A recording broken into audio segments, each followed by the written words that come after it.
Environmental hazards are all around us, but for most people are hidden from public view. Landfills, chemical plants, sewers, and even interstates are just a few examples of man-made environmental hazards that can pose a risk to human health, and these risks are not equally distributed amongst the population. These environmental hazards are much more likely to be placed in and near low-income communities and communities of color. This phenomenon is known as environmental racism. Environmental racism is described by the environmental justice organization Green Action as the disproportionate impact of environmental hazards on people of color. Environmental racism pervades every corner of American society, leaving communities of color vulnerable to deadly environmental disturbances.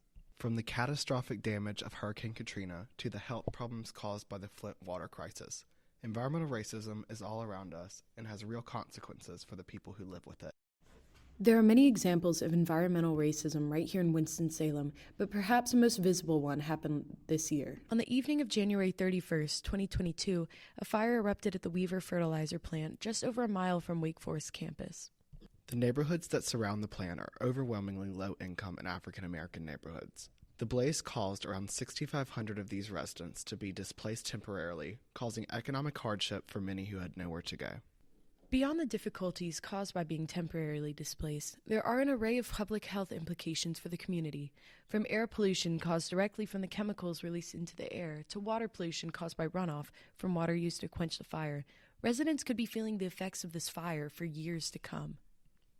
A recent report by environmental watchdog Blue Ridge Environmental Defense League claimed that the EPA took more than 24 hours from the time the fire erupted to set up air quality monitoring systems in the area, well after the pollutants in the air were above safe levels. Local officials mistakenly mischaracterized the pollution levels as irritants when they were rated as hazardous and very unhealthy, according to the EPA.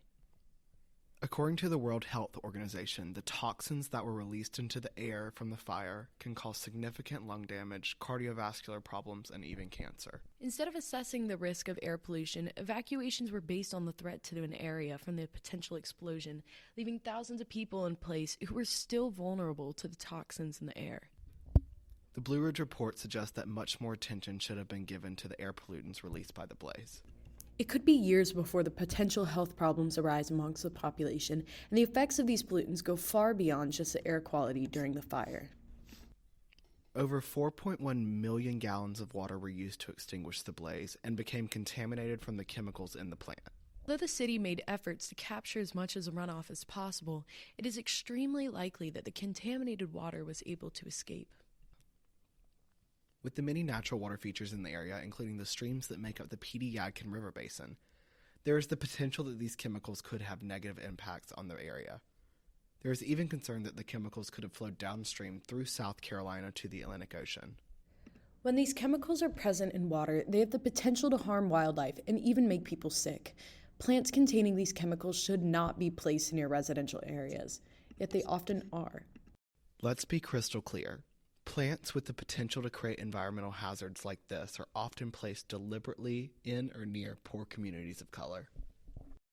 This, however, is not the case for the Weaver plant. The plant first opened in 1940, before the city had expanded into the area.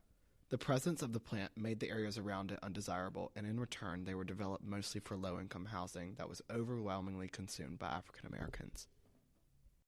Although this incident is the most visible example of environmental racism in recent memory, there are many other examples throughout the city. Winston-Salem is a storybook of environmental racism. To understand more about why environmental racism is so prevalent in Winston-Salem, we must first highlight the long racist history of the city and the socioeconomic status of the people who live here. Like many urban areas, racial segregation has persisted in Winston-Salem due to a 20th century practice known as redlining. Redlining was a practice where lenders would not approve mortgages in black neighborhoods, preventing black homeownership and economic mobility while ensuring that black neighborhoods remain poor and undesirable to economic development. The effects of these practices can still be seen today. As of 2019, Winston-Salem is ranked 20th in the nation for highest child poverty rates, with numbers higher than that of Chicago, Pittsburgh, and Dallas. Winston-Salem isn't the only city in North Carolina that is ranked in the top 100 cities with the highest levels of child poverty. The report ranks Fayetteville at 39, Greensboro at 50, Charlotte at 88, and Raleigh at 91. Winston-Salem outranks similar-sized cities in unemployment rates, food insecurity, and lack of safe and affordable housing. In 2012, Winston-Salem had the highest rate of food insecurity of any city in America.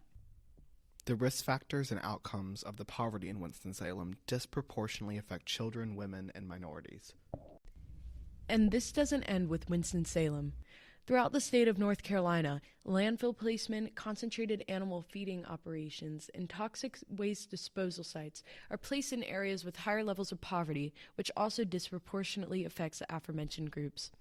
Over the past few decades, a movement has arisen in the United States to combat environmental racism affecting minorities. This is known as the environmental justice movement. The movement was first started right here in North Carolina in 1982. A group of African Americans in Warren County began protests in response to the state's disposal of highly toxic chemicals in their community. From protesting the construction of oil pipelines on Native American lands to demanding climate action as Black and brown communities brace to be directly impacted by the worst effects of climate change, the environmental justice movement has garnered national attention. On the local level, the work of environmental justice activists focuses on education, organizing, and encouraging action. The North Carolina Environmental Justice Network is a grassroots organization spearheading these efforts. The organization hopes to empower the communities most affected by these atrocities and create lasting change. Although people are beginning to take notice of environmental justice issues, there is still a lot of work that needs to be done. Locating issues, doing risk assessments, and finding solutions are going to grow increasingly important as climate change continues to accelerate. We must work together to make sure that the work of these activists is not going unnoticed. Demanding that our politicians take action by protesting and voting is the most important way in which we can support the movement.